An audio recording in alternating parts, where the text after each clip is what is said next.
ভাৰতীয় জনতা পাৰ্টি মধুপুৰ মণ্ডল অবিচি মৰ্চাৰ সুন্দৰ নিদৰ্শন দেশৰ প্ৰধানমন্ত্ৰী নৰেন্দ্ৰ মোদীৰ জন্মদিন উপলক্ষে আজি ভাৰতীয় জনতা পাৰ্টিৰ 40 নম্বৰ টিহু বিধানসভা সমষ্টিৰ অন্তৰ্গত সদস্যতা ভৰ্তি অভিযানৰ লগত সংগতি ৰাখি মধুপুৰ মণ্ডলৰ কেন্দুকুছিৰ আয়ুষ্মান আৰোগ্য মন্দিৰত ফলমূল বিতৰণ কৰে। প্ৰায় 200 ৰোগীয়া ব্যক্তি আৰু বৃদ্ধা কণকণ ছাত্ৰ-ছাত্ৰীৰ মাজত ফলমূল বিতৰণ কৰে।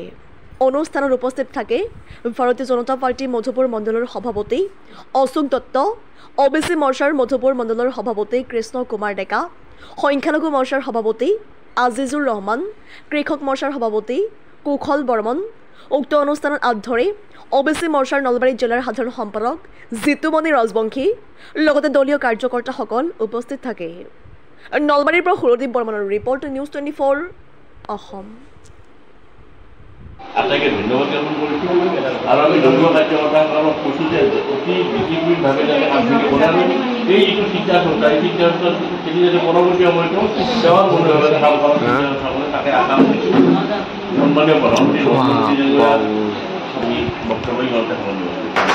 আমাৰ মাইবা অসুবিধা অসুবিধা মাই কিন্তু ৰবীন্দ্ৰ আজি চলে কত মান আছে না